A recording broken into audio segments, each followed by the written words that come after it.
देवाय।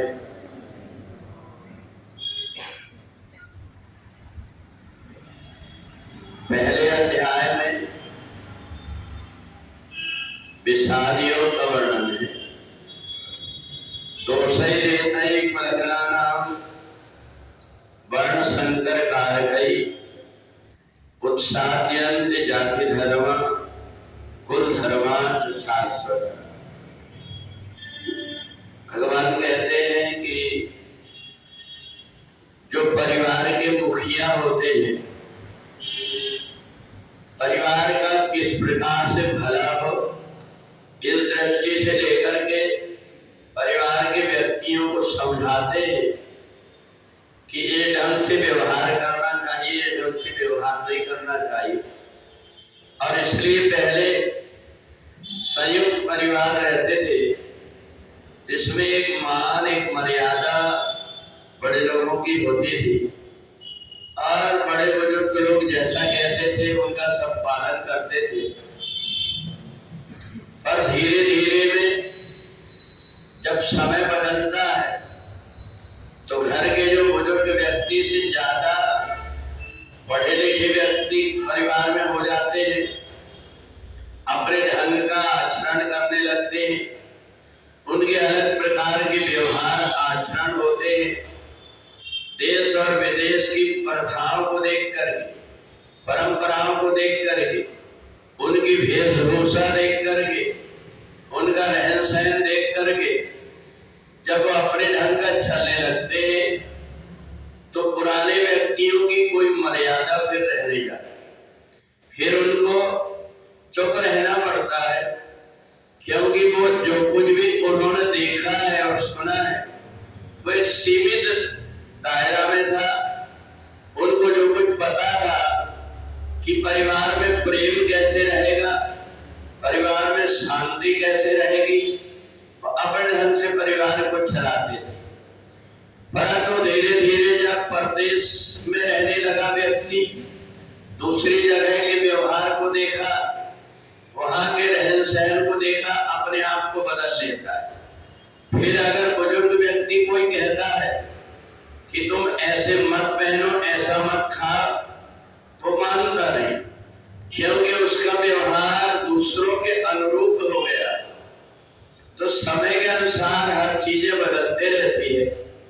तो इसलिए अर्जुन ने भगवान से कहा ये हमारी कुल की परंपरा के विपरीत है।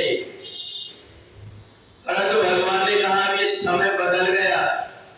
समझदार आदमी वैसा होता है, समझदार किसान जिस तरफ की हवा चलने लगती है उधर ही अपने सामान को रख करके अनाज का भूसा निकाल करके अलग कर देता है। अर्थात जिधर की हवा चलती है उस ढंग से व्यक्ति उस हवा के कारण अपने अनाज को साफ करके घर में रख लेता है। अगर हम ये सोचे कि नहीं हम पहले से ऐसा करते थे अब ऐसा ही करेंगे, तो इससे समय और व्यक्ति के कार्य में अंतर आ जाए, और अंतर आ जाने से फिर विवाद खड़ा होगा।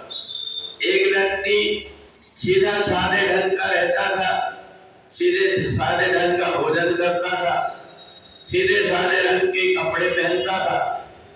परंतु बाद में जब व्यक्ति के परिवार के व्यक्ति एक स्थान से दूसरे स्थान में रहने लगे तो वो उनके अनुरूप रहने लगे।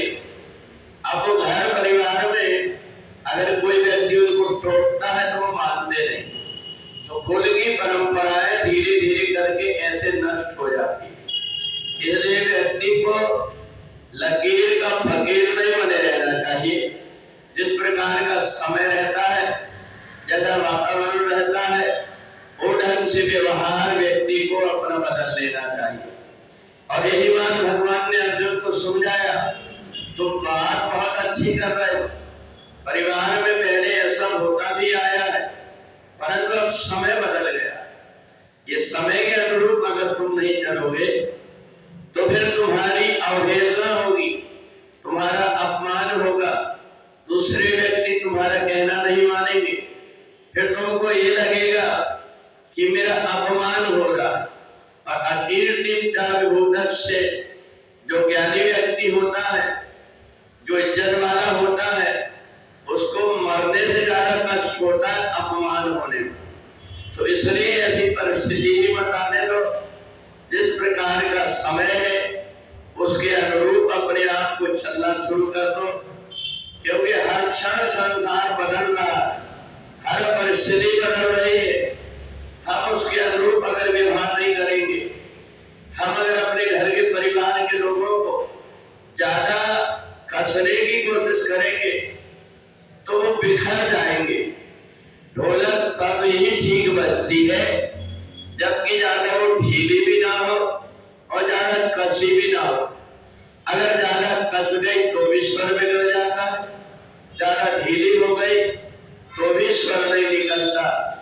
इसलिए हमें अपनी परिस्थिति के अनुरूप चलना सीखना चाहिए। अर्जुन के अंदर इस बात का विश्वास था।